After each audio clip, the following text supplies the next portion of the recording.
Hello, welcome. It's time for Atomic Radio Hour, the post-nuclear podcast. I'm your host, Vince. I'm back after a small hiatus. How are you? Some new things have been going on here. I've upgraded. I actually have a decent editing PC and not just my laptop that I was working off of for forever. I've been gone for a minute, and I just want to start off by saying thank you for your patience. Thank you to the Patreon, which I'm going to get into a little bit later, but I'd like to thank them real quick because there are people that stood around during this small hiatus. They stood around for quite a bit, actually, while I was getting things in order. I don't remember the exact... Actually, let's look it up together. I don't remember the exact day that was the last time we saw each other. It was 3 months ago. This is saying the last video that went up was Fallout New Vegas debate, episode 346. Welcome to episode 347, and that was on April 19th, 2025. So I'm back. I'm recording this on August 13th. It's almost 3 months exact. I'm recording this August 13th, 2025, in the year of someone's Lord. Welcome to the program. Thank you for being here. I hope you guys are well. I hope you guys are happy. I hope you guys are healthy. A lot has happened in the time that I have been gone. It was a nice little vacation, to be honest with you. I miss doing this. This adds a very routine part to my week. And now that I have everything set up, I can't wait to edit something on my new rig here. I'd love to tell you the specs, but to be completely honest, I didn't put this thing together. I had a friend put it together. But I've been gone for so long, I actually missed the anniversary of Atomic Radio Hour, which I believe is July 15th, so I missed it by about a month.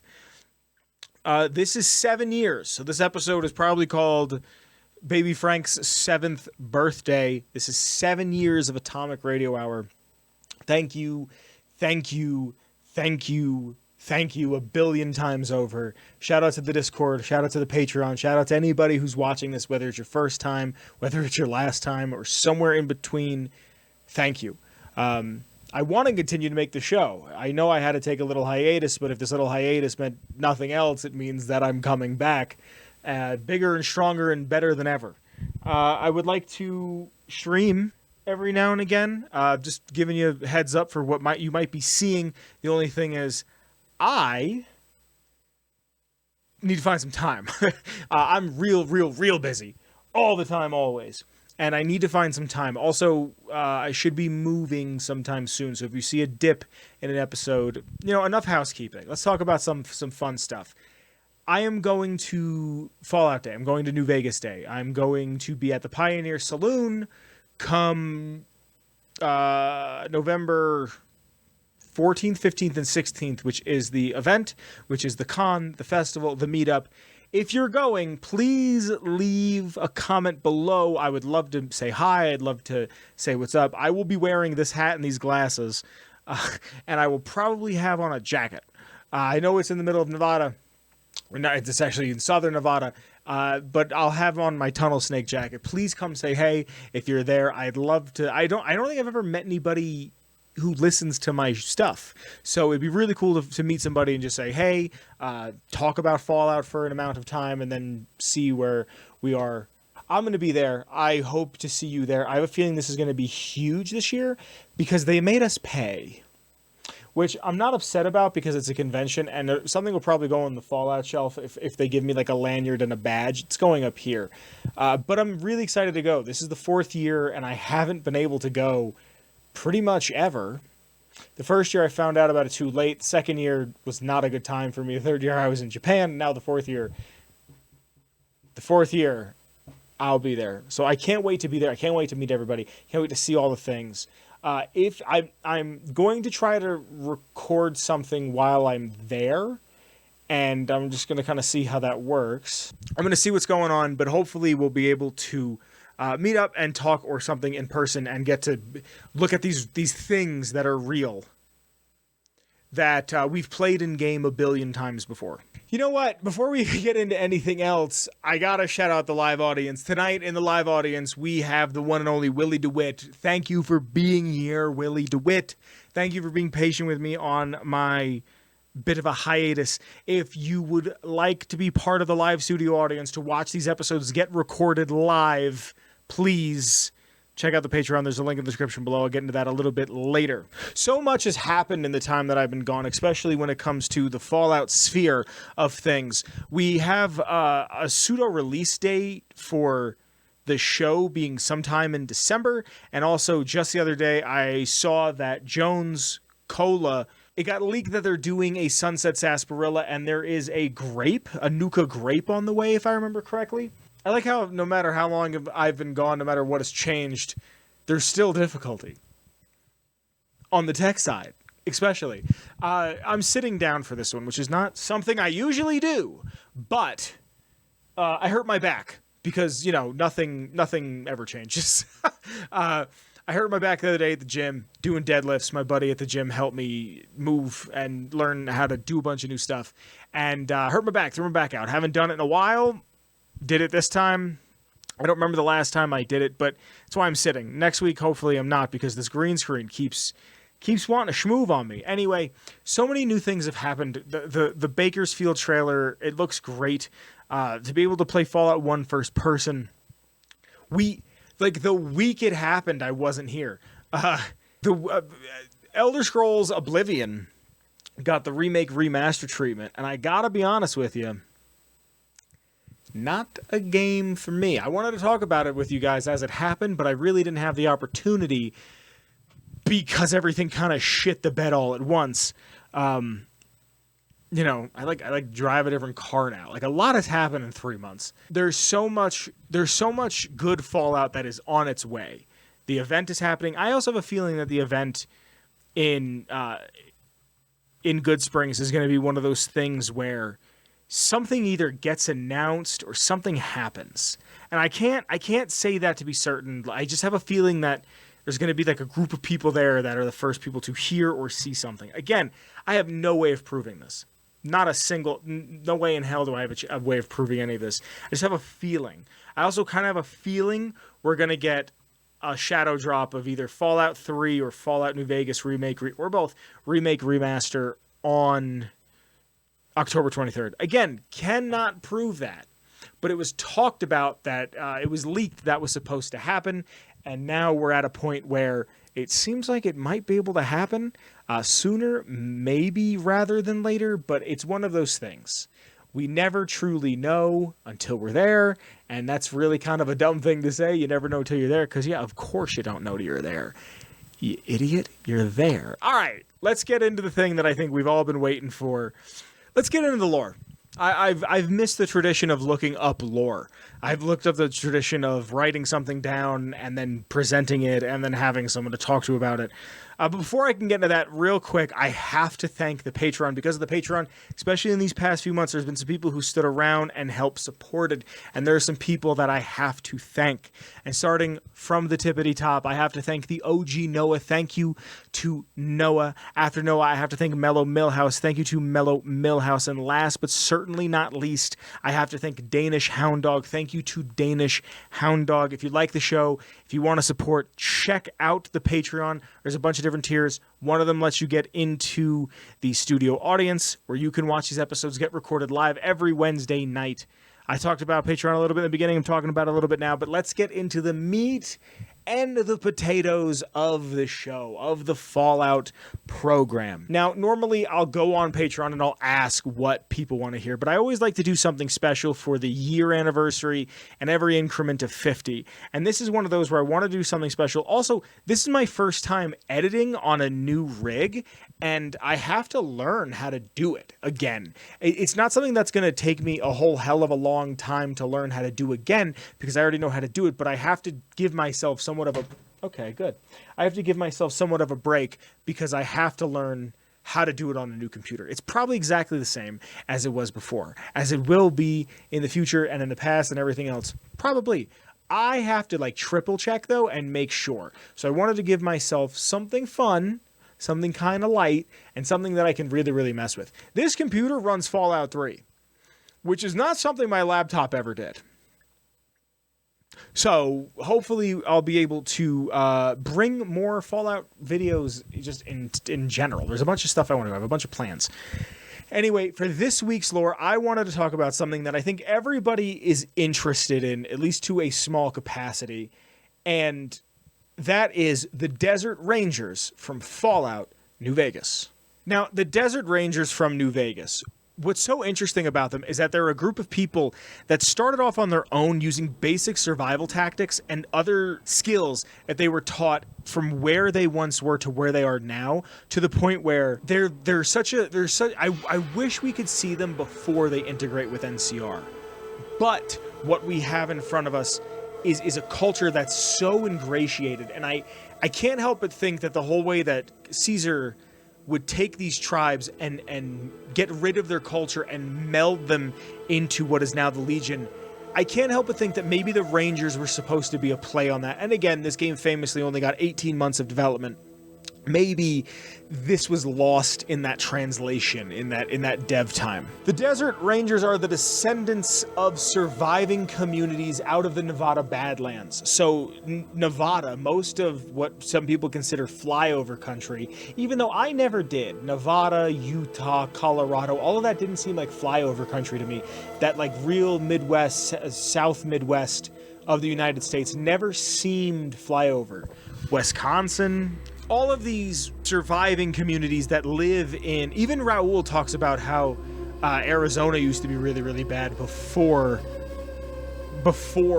Caesar came through. And Cass talks a little bit about it as well, as how like Caesar comes through and yeah, they're awful, but they kind of cleaned up in a weird way, Nevada and Arizona, or excuse me, just Arizona, and how, so here's these areas that are really, really underdeveloped and really, really affected and just nothingness. And the Desert Rangers kind of show up and have the skills and the know-how to fix these issues, to fix these problems.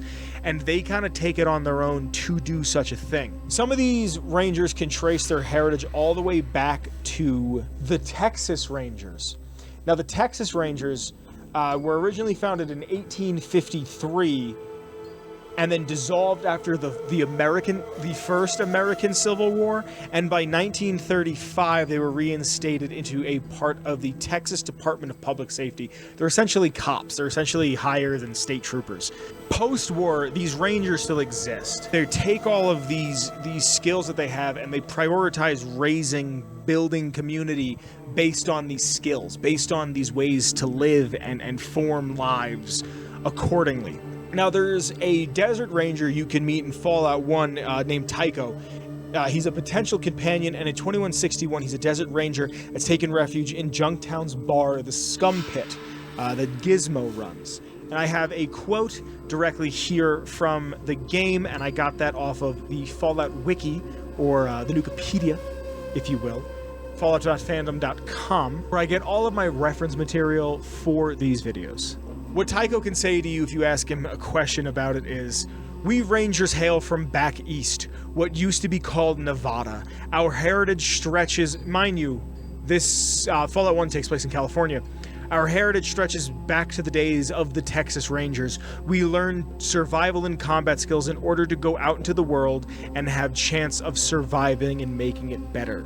According to Jesse Heening, a programmer for Fallout, Jesse Heinig, Tycho was a nod to the Desert Rangers of Wasteland. Obviously that history didn't wind up in Fallout, so that makes it more an homage than anything else. Originally the idea came from east of California in the Nevada area. His family comes from people who survived the devastation when war happened, likely living among the Badlands of Nevada. As I envisioned it, Tycho learned a lot about desert survival and whatnot from this small community, which kept a strong survivalist contingent. So they had some small arms books. They probably had something like the cliff-dwelling Indians going on for their town.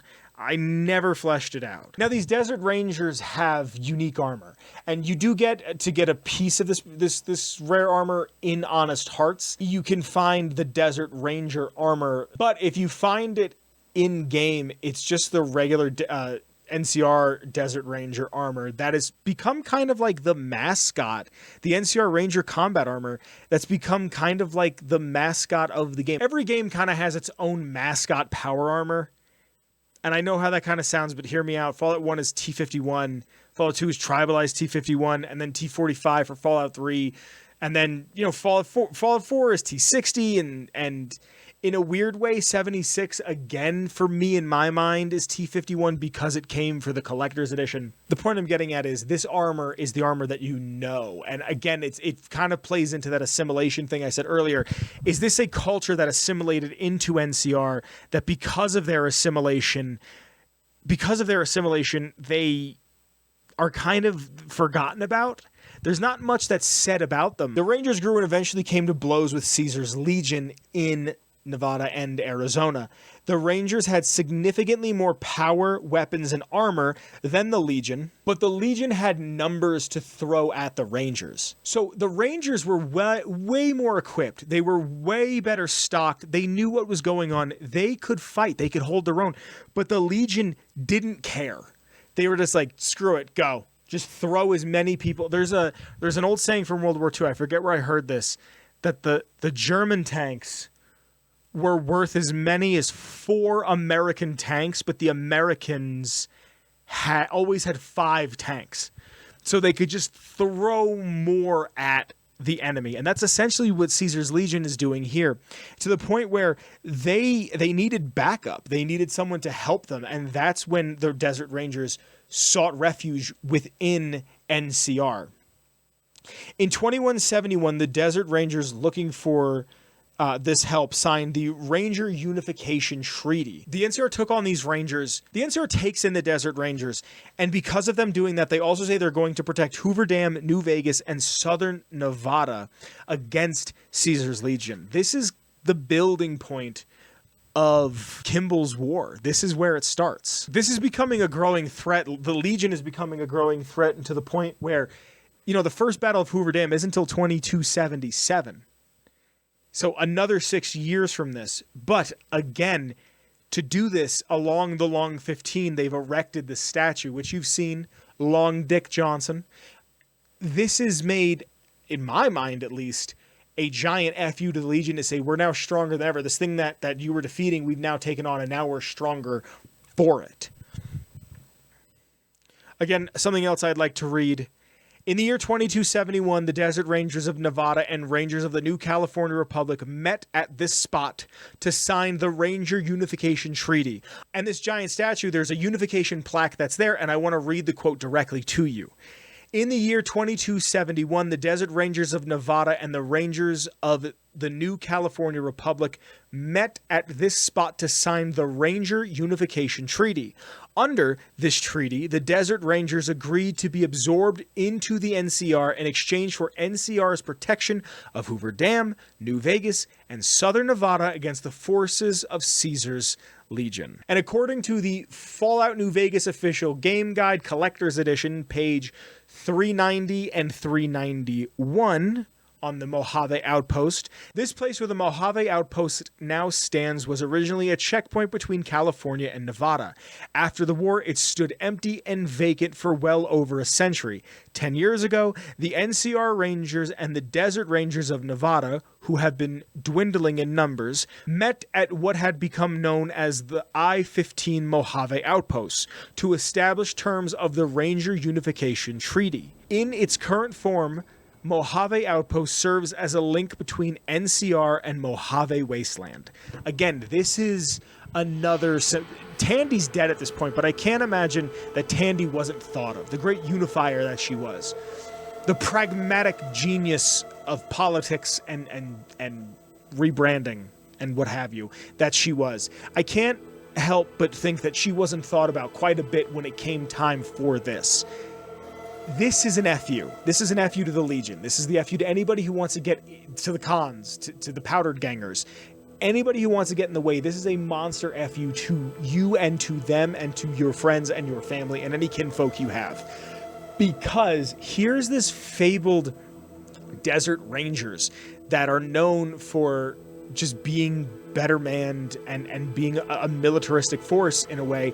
And now the Legion now the NCR is working with them. Now they are directly a part of it, and there's nothing to be gained other than knowledge at this point.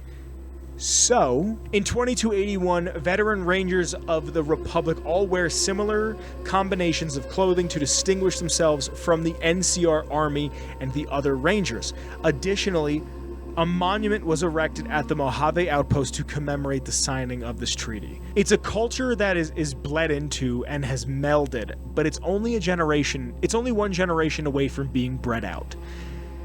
It's already been about 10 years when we get to it. From 2271 to 2281, it's been 10 years. So a lot has changed, a lot has happened.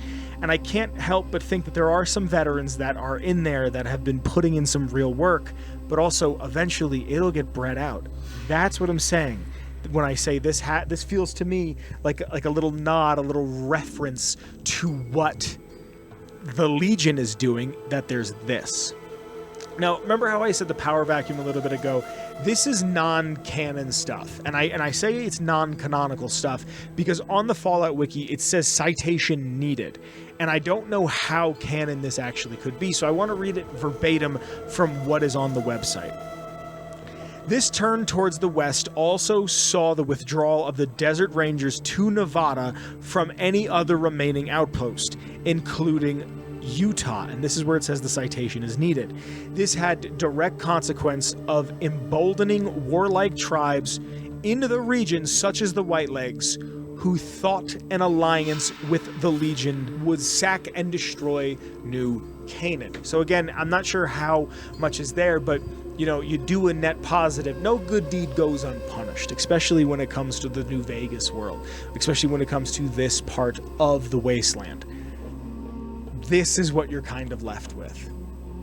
The Rangers, again, I know every time I talk about New Vegas, it seems like, oh, this game just needed an extra 18 months of development, blah, blah, blah, blah, blah, blah, blah.